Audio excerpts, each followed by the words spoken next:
I'm Terry Bell, and this is my story. It's funny how quickly life can change. It all started the day I went fishing with two of my friends. My wife, Abby, had already been sitting in her office for about an hour when she got a phone call. Is this Abigail Bell? The caller asked. Yes, it is. How can I help you? "No, we have kidnapped your husband and are holding him for a ransom of $250,000. You have 24 hours to collect the money, or your husband will die. If you call the police, he will die. I will call you at 3 o'clock this afternoon and give you instructions on how to get the money." Is this a joke? Who are you? Abby was scared and stunned. She didn't know what to do. I went on a fishing trip with friends to Lake Erie for 3 days.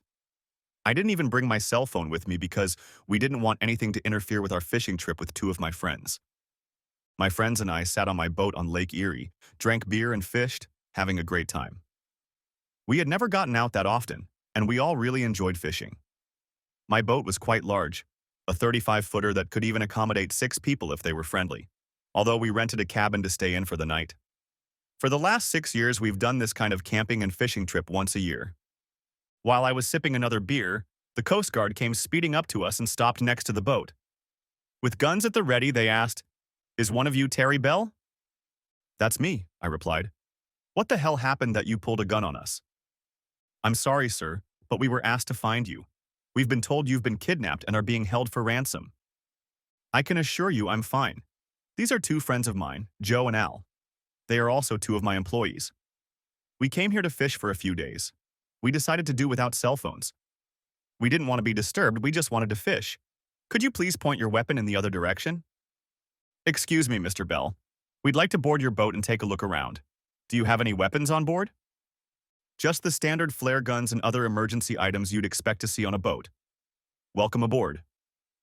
They quickly searched the yacht and checked the IDs of the three of us. After that, they apologized but asked if I would go with them. The police needed to talk to me at my house. "Joe, Al, go ahead and enjoy your fishing. I'll try to get back to the cabin tonight or tomorrow. There's no sense in spoiling your vacation. If for some reason I don't come back, see to it that the boat is moored and securely tied up. Clean and lock the cabin and drop the keys." I walked out with the Coast Guard and headed for shore. I met Al and Joe in prison 12 years ago. I was convicted of receiving stolen property, which I'll tell you about later. Joe and Al also met in prison. They were both serving time for assault and battery.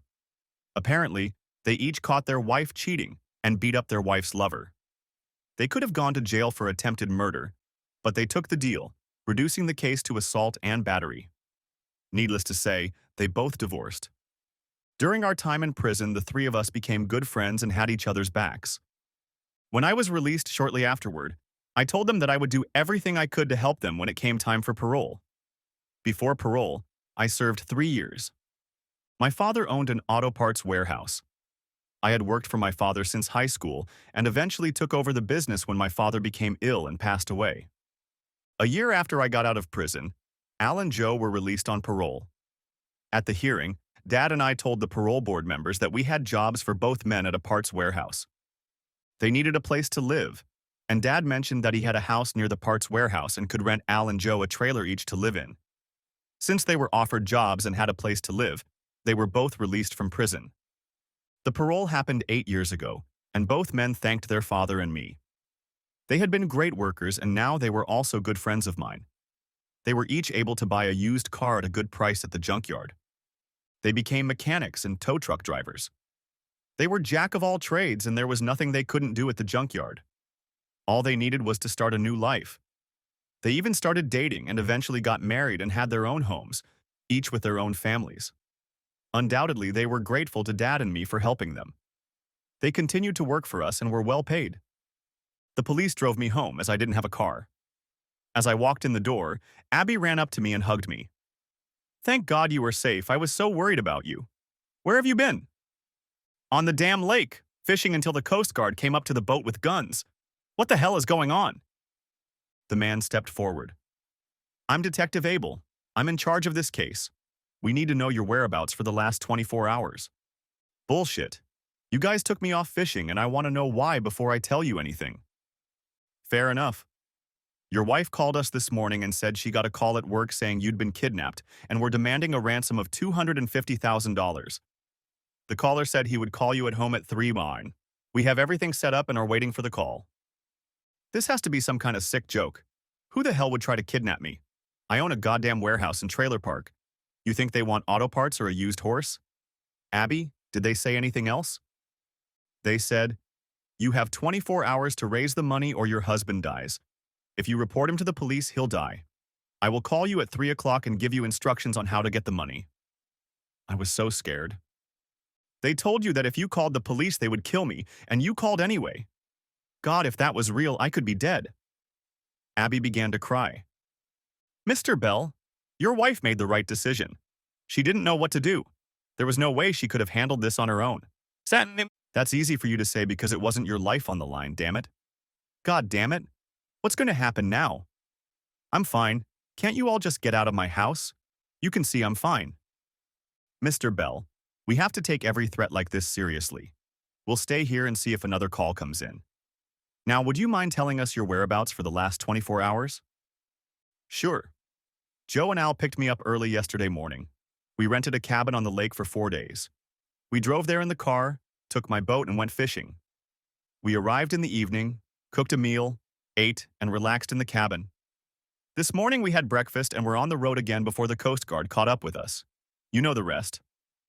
It was nearly 3, and the detective and his officers had set up a phone beacon on the kitchen table.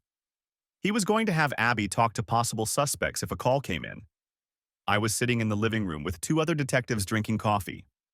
There was a speakerphone on the coffee table so we could all hear any conversation. Detective Abel asked Abby to tell me that she had contacted her attorney to help her raise money in case of a call. The detective was going to play the part of the lawyer. I just sat there shaking my head. I said to the other officers, hell, I might as well be out fishing. At exactly 3 o'clock, the phone rang and Abby picked it up. Mrs. Bell, it's nice to see you came home early to take my call. Do you have the money ready?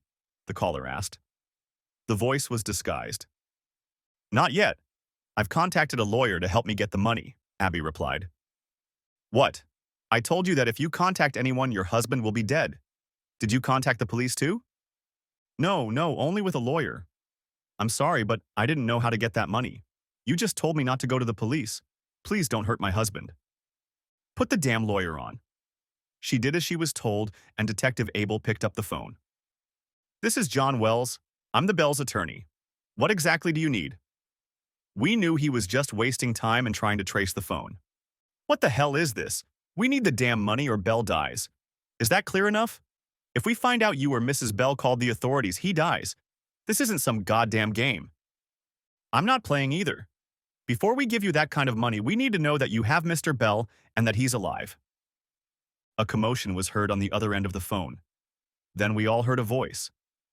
Abby, it's me, Larry. Those masked men came and kidnapped me right after you left the hotel this morning. Please give them what they want. Please. Then we heard a thump. It sounded like someone had been punched in the stomach. Holy shit, I said. That's my loser brother Larry. What the hell does he mean when he says you were with him this morning?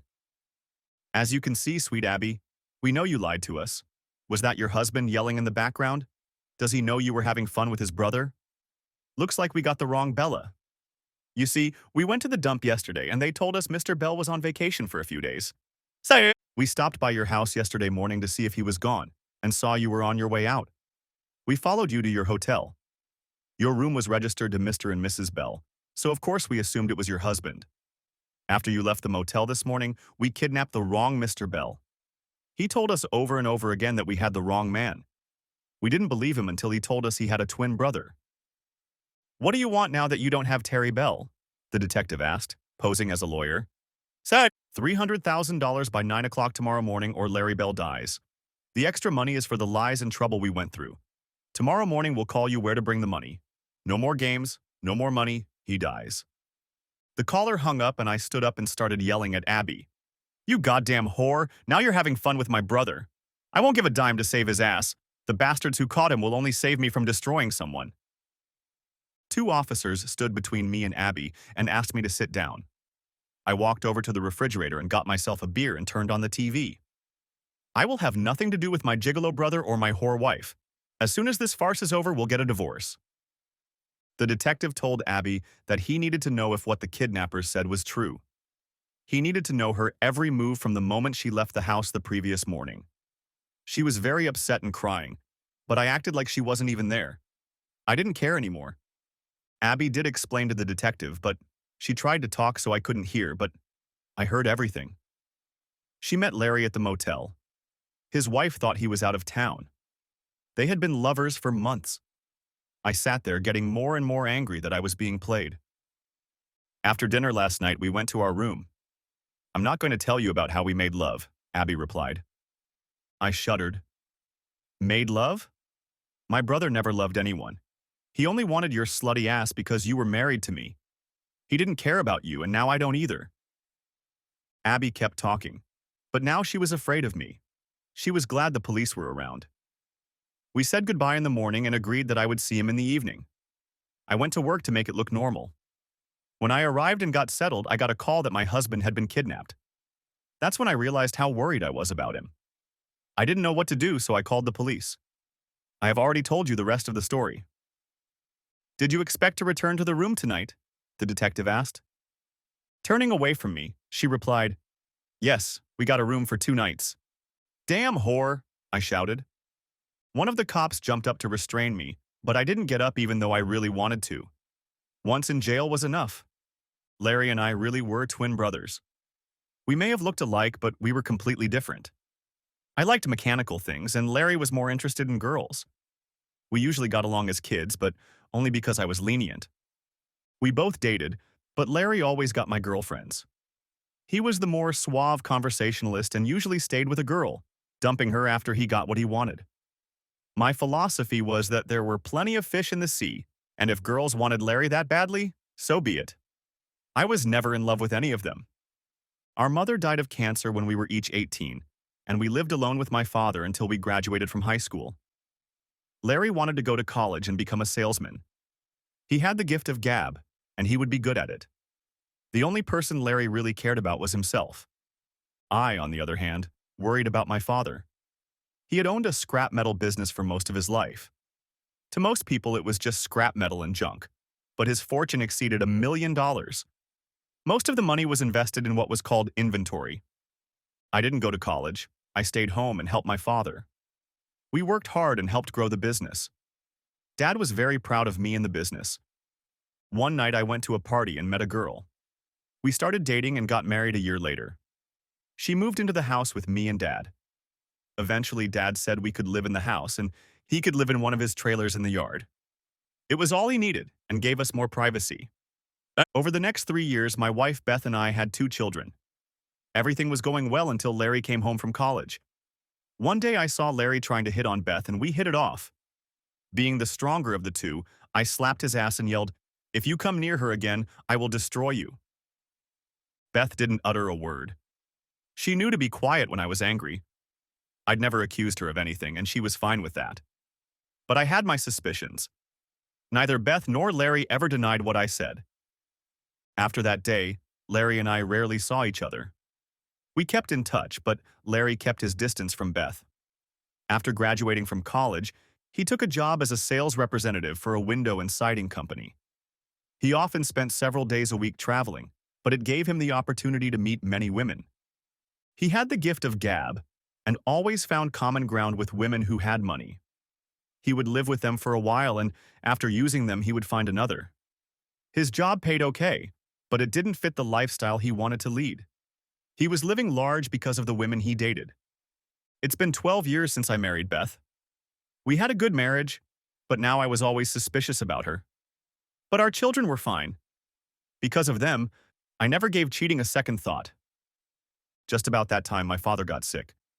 He'd had a stroke, but he seemed to be doing okay.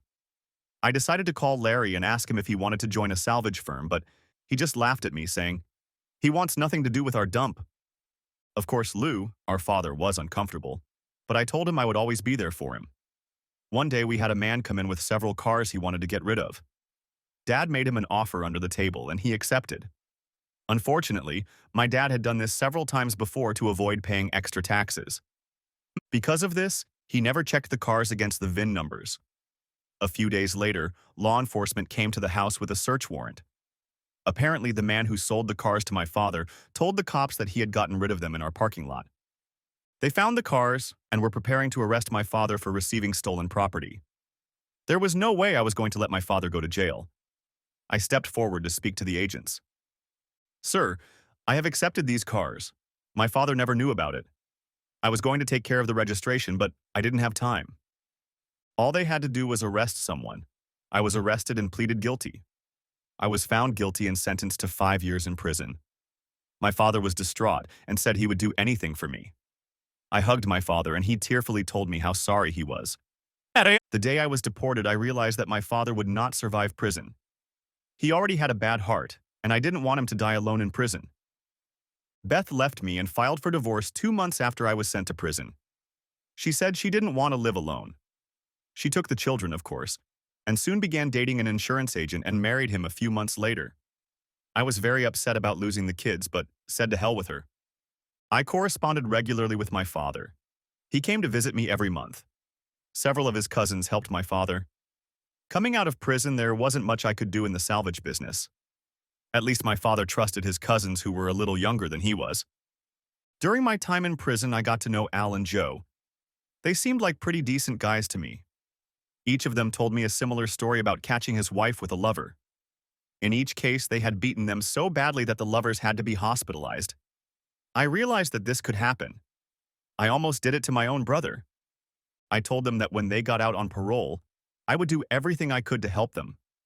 I even talked to my father about it, and he agreed to hire these people when the time came. After serving 3 years of my 5-year sentence, I was released. I was happy that I was free and could help my father again. My father made me part owner of the business. He told me that after he died, it would be my business and Larry couldn't claim it. His cousins were doing a pretty good job, so we kept them.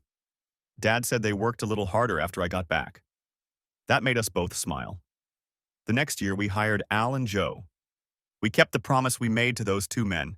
They said they would be forever grateful to us. Several years passed, things were going well, and business was booming like never before. I made sure that every vehicle we received went through a complete inspection. I wasn't going to spend any more time in jail. One day, I had to rush my father to the hospital. He had a heart attack. I called Larry and he got a chance to see his father before he died shortly afterward. As promised, I inherited the remnants of the business and the trailer yard. I also got the house I lived in with Beth and then my father when he was released from prison. Larry got the money. His father left him his savings account, stocks and bonds totaling almost $300,000. He walked away happy. He had recently married a wealthy woman. Her husband had died, and he was there to comfort her. Her name was Cora, and she was smart enough to have a pre-infarction fortune. She and her husband owned a real estate business and were quite successful. I met Cora and talked to her a few times. She was a pretty woman and seemed intelligent. I think her loneliness attracted her to Larry. She could have accomplished so much more, I thought. That's how we met my now wife Abigail. We met at a party hosted by none other than Cora and Larry. Abigail was a beauty, great body and nice legs. She would have been perfect for Larry. Too bad she was friends with Cora. She had been married twice, divorced twice, and never had children. She worked at an insurance office in downtown Cleveland. Abby and I began seeing each other regularly. Soon we decided to get married. I incorporated a salvage business so no one could lay their hands on it. Abby brought about $400,000 into the marriage and hoped I wouldn't mind an advance on that as well. She told me she thought we would be together for life, but unfortunately, she had already been married twice. Needless to say, I didn't mind. In fact, it protected my assets as well. I knew she had built up her savings from her ex's money. I cared for her a lot, but I'm not sure I would call it love. I was always left with too many questions about people for me to fully trust them. My first wife, Beth, agreed to let me see my children from my first marriage after I got out of prison. I was pleased that they still called me Dad and that I was present in their lives. I was now helping them both go to college. Life was going well for me. Business was going great. Al and Joe became my best friends, and I was able to see them quite often. I was married to a wonderful woman. Things were much better. A couple months before that, Abby started acting a little strange. I thought it might be some kind of female characteristic and left it at that. But I kept my guard up, even though I had no reason to believe she would cheat on me. I told her that my friends Joe and Al and I were going fishing for a few days. It would be impossible to reach us since neither of us had brought our cell phones with us. We've been going fishing for the last 6 years, so this was nothing new. Just some time with the guys. I told her that she could always call the Coast Guard in case of an emergency. So far, that hadn't happened. Chapter 2. The detective was talking to the operator of his equipment. They were hoping to trace the number they were calling from. They knew they had been in contact for more than long enough. Have we been able to locate the cell phone? Yes, sir, but not very well. The caller used a track cell phone, which you can buy almost anywhere. They are disposable. You can add minutes to them if you want. I traced the number, but that only tells me it was bought at a Walmart store. It could have come from anywhere. The tower the call came from was in downtown Cleveland. Can we narrow it down? The detective asked. Not exactly, just within a 5-mile radius of downtown Cleveland. That's not much, sir. Send 2 men to the motel and see if we can find out anything. Mrs. Bell, we'll need the name of the motel and your room number. Maybe someone saw something, or even the monitor in the lobby might have picked something up. Check to see if Larry Bell's car is in the parking lot. Abby gave the officer the requested information as well as the make of his car. She became concerned again and asked about the ransom. I stepped forward and said, I'm not giving him a dime. If you want him so badly, pay the ransom for him out of your own money. By the way, I think we should inform Cora that her husband has been kidnapped.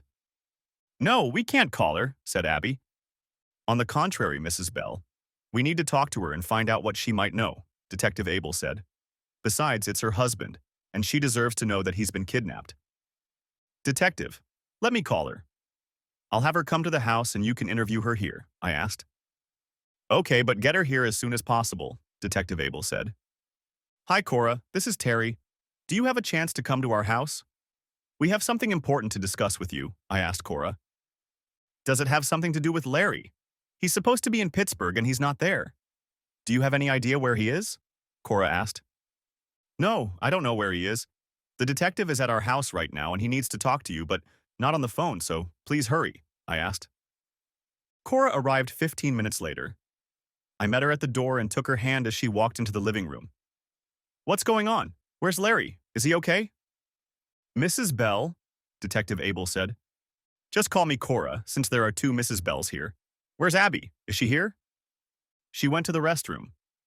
Cora, tell me, what did you mean when you said your husband wasn't in Pittsburgh? Detective Abel asked. Do you know where he is? Why won't anyone tell me anything? Cora shuddered. I uttered, Cora, Larry has been kidnapped. Hear me out, please. The people who kidnapped him thought it was me, but they took Larry by mistake. He's alive, but they're demanding a ransom. Oh my God, I can't believe it. Why would anyone kidnap Larry or even you, Terry? It doesn't make sense. Cora, we need you to tell us everything that's happened in the last few days, the detective said. We've spoken to your husband for a few seconds and we know he's alive. We're trying to find out where he's being held. Cora was a little nervous, but said she would tell them anything she remembered. I've been wondering more and more lately if Larry is cheating on me. He was supposed to go to Pittsburgh for 2 days for one of his shows. He often attends home remodeling shows. He gave me his motel and room number and told me he would share a room with another vendor to cut costs. He has done this many times. This time he looked a little different or nervous. What makes you think he might have been cheating? The detective asked. He's been more aloof lately. You know, too tired to make love. He's also been disappearing more often than usual, usually for the whole day. I needed to know for sure, so I was going to go to Pittsburgh to pick him up. He left yesterday morning and said he'd be gone for 2 nights. He even called me when he announced his arrival. But he didn't know that I gave his motel and room number to a private investigator. I know it's wrong, but I needed to know if he was cheating on me. It would cost me $1,000, but it would be worth it if I knew my husband had been faithful to me. A private investigator called me this morning and informed me that Larry Bell was out of town. He was checked into a motel, and the private investigator even talked to another man in the room who told my private investigator that Larry had paid for half the room, but said he had another appointment but didn't know where. This morning he came to my office and returned the $500. He said he didn't think he had earned it, as he had never seen Larry. Abby came into the room, her eyes red as if she had been crying. Cora went over to hug her, but Abby held up her hands. What's going on? What's the matter, Abby? First you say my husband is being held for ransom and now my best friend is crying and doesn't want me anywhere near her. What aren't you telling me? Terry, you never lie to me. What's going on? I handed Cora a beer and told her to sit down. I told her the whole story and about the kidnapping when they took Larry from the motel room thinking it was me. The reason they thought it was me is because my damn wife was doing it with your husband. What, Larry and Abby are having an affair? Looking at Abby, Cora said, You two-faced bitch.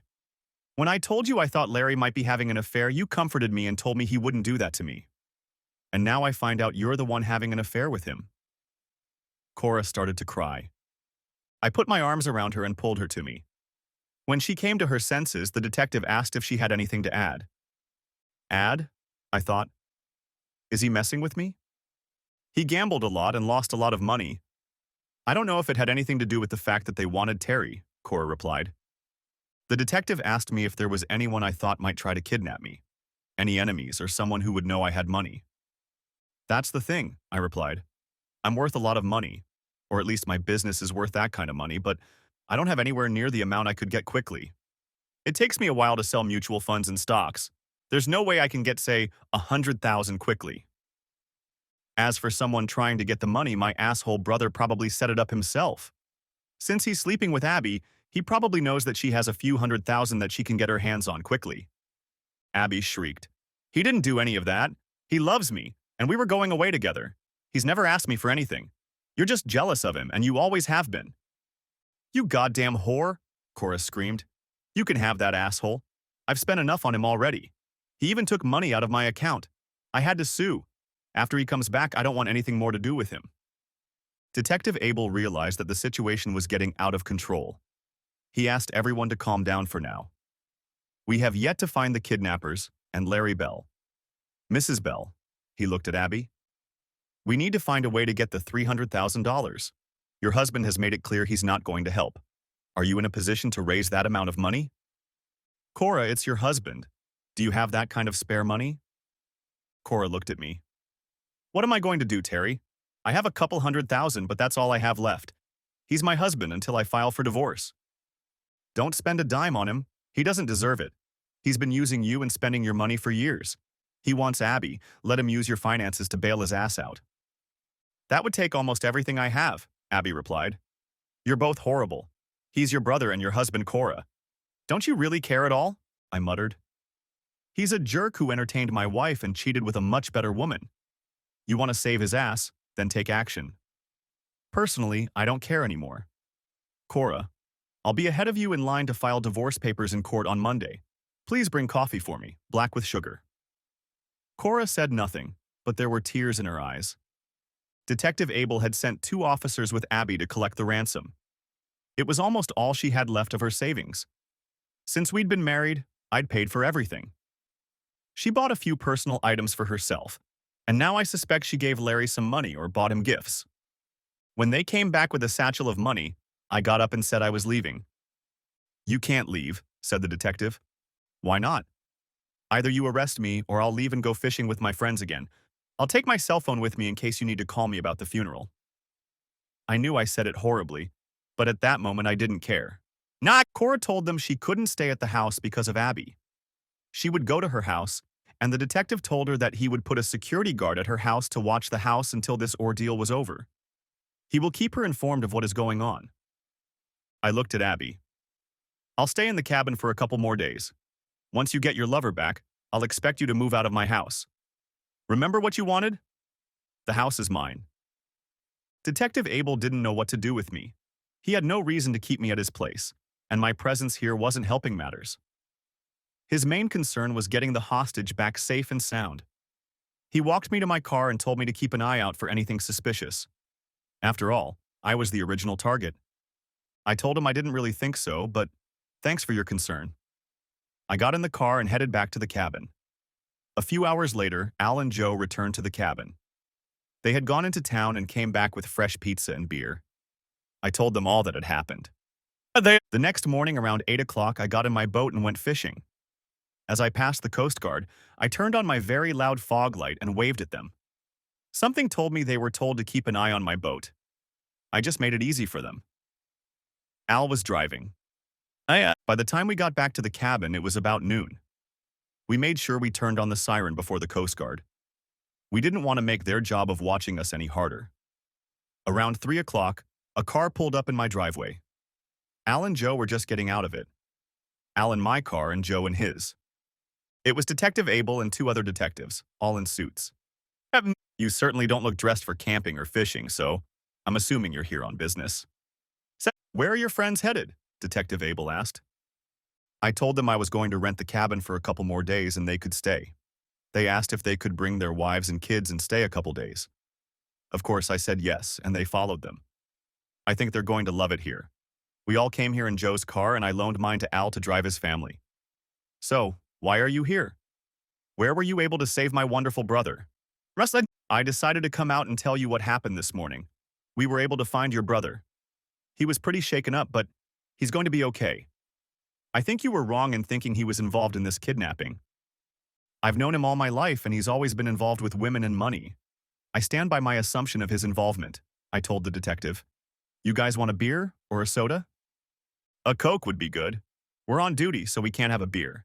Is it okay if we look around the cabin? Oh, come on. It's a little dirty in here since we didn't clean up after breakfast this morning. We'll have to clean up before the guys get back here with their wives. I laughed. The other 2 detectives glanced over, and Abel told me what had happened after I left the day before and that morning. I didn't ask, but apparently he wanted to gauge my thoughts. His detectives had come back from the motel and no one had seen anything. They said a man asked what room the Bells were staying in, and he told him. The receptionist said he didn't get a good look at him, and their room was crowded with people waiting to be evicted. Apparently, Larry and Abby had a room on the 2nd floor with access to the hallway and access through a glass wall to the poolside street. They figured Larry had been kidnapped and taken out the back door. They interviewed several guests, but no one had noticed anything.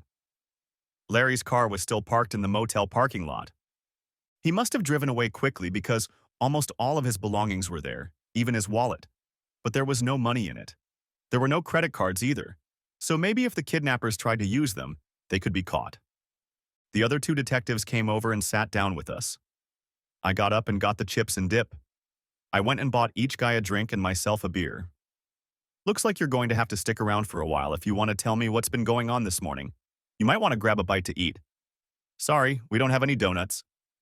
The detectives were nice enough to thank me for the chips and dip. I also put down some pretzels. I sat back down and let Detective Abel continue the story. He said the kidnapper called at 9 in the morning. He explained that he wanted the lawyer Abel claimed to be to hand him money. The part of town where he was supposed to pick up the money and where Larry was supposed to be was a dangerous neighborhood and Abby couldn't be safe there. So my dear wife took her own savings to pay the ransom for my asshole brother, her lover, I asked. Yes, she took them. But we returned the money 80% of the time, Abel said. So you got Larry home safe and sound and gave her the money back. A good day for you. We got Mr. Bell back, but we lost track of the money. I'll try to explain what happened. We thought we were looking for common kidnappers, but these people had a plan. We were taken by surprise, Abel replied. You keep saying they, so are you sure there was more than one person involved? I asked. According to your brother, a few minutes after your wife left the motel, there was a knock on the door. He thought she had probably forgotten something and opened the door. 2 masked and hooded men knocked him down and injected him with a knockout drug. The next moment he woke up in what appeared to be a crypt or a closed windowless room. The room was dark, dirty, and practically empty. There was a bucket he could use as a toilet and 6 bottles of water, but no food. He said he tried to scream, but no one answered him. There was an old mattress on the floor. I know you think he set the whole thing up, but I can't imagine him doing this to himself, Abel said. Detective Abel continued his story. He was told to take a suitcase of money to an abandoned shopping center that had been closed for years. I knew the neighborhood, and it looked like a war zone. There was an old car parked in one of the old garages. It was an abandoned green Chevy. He needed to put his suitcase in the trunk where the key was kept. Close the trunk and take the key with him. The kidnappers said they had another trunk key. He was then to leave the premises quickly, And after the kidnappers came and checked the suitcase to make sure there were no dye packets that could taint the money or any tracking devices, they would call the Bell's house and tell them where Larry could be found. According to Abel, he told the guy that the terms were unacceptable, but was quickly told that if the money wasn't delivered by 10 o'clock, Larry would die, and hung up. We argued with the man on the phone, but he said that, or Larry would die. We didn't like the idea, but we figured we could watch the building and the car and see who might come and get the suitcase, and we had no choice, so we agreed. As the saying goes, always follow the money trail, Abel said. I wondered how this was going to play out. So how did you save asshole Larry and not get the money? I did what I was told and put the suitcase in the trunk of the old green Chevy. I got out quickly and headed back to be with your wife and wait for the call. Jim and Bob, he pointed to the two detectives, hid across the street from the mall. They had binoculars and kept watching the building and the car. We waited until noon, but no one ever showed up. I started to worry that something had gone wrong. I sewed a device into the lining of the suitcase and it showed that the suitcase was still in the trunk of the car. About half an hour later, Mrs. Bell got a call that the money had arrived and gave us the coordinates of where we could find your troubled Larry. It was located 2 houses down from the garage. He was in an old loan office or bank vault. The main locking mechanism had been removed, but someone had welded a large padlock to the door. There was no way Larry could get out. Jim used a sledgehammer and kept pounding on the lock until it finally broke. Larry sat in the dark in his underwear. He had drunk 5 of the 6 bottles of water and was struggling to go to a bucket in the dark to relieve himself. We questioned him over and over, but he had no idea who had kidnapped him. All he could remember was 2 masked men. He said they got very angry when they mistook Bell for him. When they let him talk on the phone, they put a bag over his head. Other than that incident, he was alone. So I don't believe he could have gone through with it. So what happened to Abby's money? Didn't you just say that the sensor showed they were still in the trunk? I asked. That's unbelievable. While Jim went off to find Larry, Bob came back and opened the trunk of the green car. The suitcase was still there, but all the money had been removed. The old klaxon in the trunk had a false bottom. Under the car, we found that the sewer manhole cover had been removed and someone had taken the money from under the trunk and got out through the sewer. We found the place where this person got out, about 100 meters behind an abandoned shopping center. It was a deserted street full of dilapidated houses. We don't have anything that would allow us to trace who got out and where. We don't even know how many people were involved, except that Larry said he was abducted by 2 men. An ambulance took your brother to the hospital, but the paramedics said he looked okay, but very dirty and shaken. I followed your wife to the hospital to see him. Jim and Bob stayed at the scene for an hour, looking for any evidence, but found nothing. We had the old Chevy towed to our yard to have it inspected. I doubt we'll find anything. Did you notify Cora? I asked. Yes, she thanked us and said she had to meet with him and tell him she was filing for divorce. She was glad he was safe, but that was it. The 3 detectives stood up and I thanked them for taking the time to explain the situation to me. But I wanted nothing to do with my brother. The best thing he could do was stay away from me. Abel asked me one last time if I knew anyone who might try to kidnap me. Detective Abel, I own and operate a scrap metal recycling center and trailer warehouse. I have 2 of my best friends with me. 2 of my cousins ran the warehouse while we were gone. I have a few part-time employees, but no one is trying to kidnap me. Abby could hire someone, but what would she gain from that? Until yesterday, I bought her everything she wanted. She never once spent a dime of her money on me. I have a brother, a money-hungry gigolo who never has enough, but I'd still bet my 2 cents on him. Some time passed when Al and Joe showed up with their families. Everyone seemed so happy, but they knew about Abby, and that made it a little uncomfortable. She had never been close to any of them. I told the guys that I was feeling a little third-rate and that I would stay in a motel for a couple days. I told them to enjoy the cabin and my boat. I completely trusted them with everything I had. They were true friends. I would be back in 2 days to put the boat on the dock and close up the shack. I told them to enjoy their vacation and told them I would see them at work on Monday. I decided that peace and quiet would be best for me. I needed to think about what to do next. I called Cora and invited her to dinner the next day. She agreed. Chapter 3. I met up with Cora the next day. She looked beautiful, but sad. She always dressed like a businesswoman since she was in real estate. We met at the Red Lobster for dinner. We drove separately. Why do you want to have dinner, Terry? She asked. The last couple days haven't been the best, and I thought we could use a friend. So did you see my asshole brother yesterday? Yeah, I got there shortly after Abby left. I can't believe a friend could do that to me. I never want to see her again. Larry wanted to apologize, but before he could do so, I told him to go to hell. That was the last straw. First he steals from me and then he cheats on me with Abby. I informed him that I would file for divorce on Monday, and if he tried to resist, I would charge him with theft when he forged my name and withdrew money from my savings account. God, I don't know what I see in him. I feel like such a fool for marrying him and then staying with him. He was always a talker. I hoped he had changed when he married you, but I see he hasn't. I'm going to see a lawyer on Monday too. If you want to come with me, I don't mind. She smiled. Your brother may be a talker, but you're a nice man, always willing to help anyone in need. Larry has always been jealous of you, but you probably already know that. What did he say about the kidnapping? Did he admit to setting it up? I asked. Cora laughed in relief. He said he had nothing to do with it. He said they were after you, but he had no idea why. It sounds like they were pretty pissed when they took Larry instead of you. I'm confused about all of this.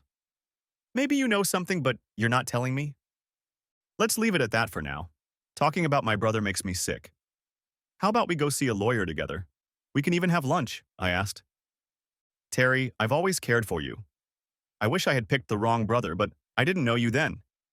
We each have to deal with our own divorces. Some might think we staged this kidnapping to be together. She laughed. But that doesn't mean we can't have dinner or lunch every now and then. I loved being with her. She seemed so kind, sincere, and easy to be around. I thought about her many times, but would never admit my feelings to her. We were both married and honored our vows. After the divorce, I hoped things would change. I arrived at the cabin on Sunday and Al and Joe, or their wives, had already cleaned themselves up. They thanked me over and over again for the use of the boat. I told them they could use it anytime they wanted. The wives even gave me a hug. Al and Joe had already taken the boat back, tied, and locked it up. And I said goodbye to Joe and his family and told them I would see them tomorrow, but would be there late. I had to stop by the lawyer's office. I drove Al and his family home since he didn't have a car, and it was just the three of us. I called Abby on Sunday after I got back to the motel and told her I hoped she was already packing because I would be home Monday after work and she had better leave or wish she hadn't. It was a threat, but I didn't care. I wasn't likely to do anything but throw her out. She wanted to talk about money and divorce. I told her it was all spelled out in the prenup. She gets what she came in with. The house and almost everything in it would stay with me. When she said that most of her money was gone because she used it for Larry, I replied that she should thank my brother for that. Talk to him, and maybe he can get some of the money back. She got very angry with me. You are a horrible, pathetic person. You would let your brother die. I intervened and said, no, I didn't do anything. Maybe if he hadn't been entertaining my wife, I would have considered helping him. Anyway, I'm going to see a lawyer on Monday. You will be served with divorce papers later this week. I suggest you sign them. On Monday, after I got back from the lawyer's office, I got a call from Cora at work. She said Larry had stopped by her office and picked up his things from his house. He had a small trailer. She told him it was best to take only the things that belonged to him. Cora mentioned that Larry tried to apologize again, but she told him to just leave. She would mail the divorce papers to his company's office in Youngstown. As he was leaving, she looked out the window and saw Abby in a car following Larry. I guess she rented a truck and my asshole brother helped her drive the stuff. When he got to the door, Cora said she told him that she had dinner with me on Saturday, and that I told him that if I ever saw him again, he'd be a dead man. I never said that, but Cora said it scared the hell out of Larry. Cora told Larry, and also Detective Abella, that she canceled all of Larry's credit cards in both of their names. She would no longer pay the bills for him. She told Abel this because he was looking for any activity on the stolen credit cards. The case wasn't closed until he caught the kidnappers and hopefully recovered the money. Since they found Larry, this case has been on the back burner. Things are back to normal at work. Cora and I had dinner at least twice a week. We both filed for divorce, and the lawyer said it would take about 90 days. We were both surprised that neither Abby nor Larry brought up the divorce. Of course, that would have been a waste of their money and time, since we both had prenups. Over the next month, Cora and I became close and she confided in me. She told me that a few months before, Larry had traveled to Las Vegas where he forged her name and took over $100,000. She only found out about it when he was scheduled to make a 2-day trip to Pittsburgh. She saw her savings statement at the bank. At first, she just wanted to tell him she found out about it, but then she wanted to know why. At first, she thought that most of her savings had probably gone to cover gambling debts. She thought that maybe he had another woman. Cora asked to check Abby and Larry's schedules, and it turned out that both were out of town this weekend. Abby had to go to Iowa to visit her sister for a couple days. Now I was acting more annoyed than ever, and decided that, as I told Cora, I needed revenge. But that would have to wait. Too little time had passed since the kidnapping. We've learned that Abby and Larry are living together outside of Cleveland. They're renting an apartment for now. Both were still working. We didn't know if they were happy or not. Cora said that maybe I should leave it alone, it was over. Cora told me that Larry thought I was a buffoon who went to jail to protect his father. He would never do that. She thinks it was a beautiful and heroic act for my sick father. I knew I was falling in love with her. I just like being around her. Sometimes you feel at home around certain people. Cora helped me feel that way. I asked her if she would marry me when our divorces were final. We hadn't even made love yet, but I was getting serious. Terry, are you sure you want to do this? I'm probably not the best lover since my husband wants another woman. But she didn't say no and smiled. Our divorces will be finalized next month. Let's celebrate together, spend the night together, and then you decide. I already know how I feel. I didn't doubt my feelings for her. Being around her made me happy. A month passed, and that same week we both received our divorce papers. Cora said she was going away with me for the weekend. I decided to take her to Pittsburgh. I made reservations for us at the Sheraton Inn. I knew it was a great location, and we would be able to see the city. We left on Friday. I drove through Youngstown, crossed the Ohio River into West Virginia, and then made it to Pittsburgh, PA. In Youngstown, I stopped to put gas in my car on my credit card. Then I stopped by Chase Bank, but it was closed, so I put a large deposit on overnight deposit. I told Cora that I was going to deposit the money before I left, but since it was the same bank, I would drop it off there. It was too much money to carry around. We had dinner at the Sheraton. It was wonderful to be with her. After dinner and a few drinks, we went up to the room. There we made love. The next morning we toured part of the city and visited the Carnegie Institute, which is a museum. After that we decided to go to a baseball game. We weren't fans of the Pirates since we are from Cleveland ourselves, but we decided it would be fun to act like two little kids and had a great time. We went out to dinner again and went back to the hotel for a couple cocktails and some dancing. It was just nice to be together. It was so hard to believe that my dumb buddy could cheat on a woman like that. Beautiful, wonderful, and fun, a great lover, everything I could want in a girlfriend or wife. The next day we traveled back to Cleveland, passing through Steubenville and several small Amish towns. We stopped and even did some shopping and sightseeing. I dropped her off at her house and told her I would like to see her Monday after work. On Monday, she cooked us dinner. This woman could cook too. When we finished eating, there was a knock on the door. Cora went and opened it. It was Detective Abel. "Mrs. Bell, may I come in? I have a couple questions for you." "Of course, please come in. Terry, Detective Abel is here." I entered the room and he seemed a little surprised to see me. "Before you say anything, Cora and I see each other sometimes. I want you to know that this started after we found out about our exes cheating," I told the detective. "You're two adults, and what you do is your business. I have a couple questions about the credit cards you canceled that were stolen. Do you still have a list of them?" "Yes, it's in the desk. I'll go get it right now." She went to get the list and handed it to Detective Abel. "What exactly is it about?" Cora asked. "I noticed that you canceled the one Chase card you both used. Is that correct?" "Yes, why?" Cora asked. "Your husband had another Chase card that he used last Friday at a gas station in Youngstown. Larry Bell was in Youngstown on Friday, at his corporate office. He said he goes there every other Friday. He said he didn't use that card on Friday and that it was stolen. I only canceled cards that I had duplicates of. I never knew he had another Chase debit card. Was I on that card too?" "No, he said he was the only one on that card. He said he ordered a new card, but he didn't use it. So what do you want from me? You can get a list of the cards I canceled. That's the best I can do. I'm sorry there's nothing I can do to help, but it seems to be Larry's problem, not mine. You're right. I just checked the cards you canceled. You see, that card was used not only to buy gasoline, but also for an overnight deposit made after hours from the same debit card. Someone put $100,000 into an account that previously had a balance of $75,000. What? I asked. You mean someone put $100,000 into Larry's savings account? Who could have done that but Larry himself? Did you question him about it? Yes, he didn't know what to say. Your ex-wife was there, wanting him to tell her where the money came from, and why didn't he tell her he had another $75,000? Your brother just shut up and said he wasn't going to answer any more questions.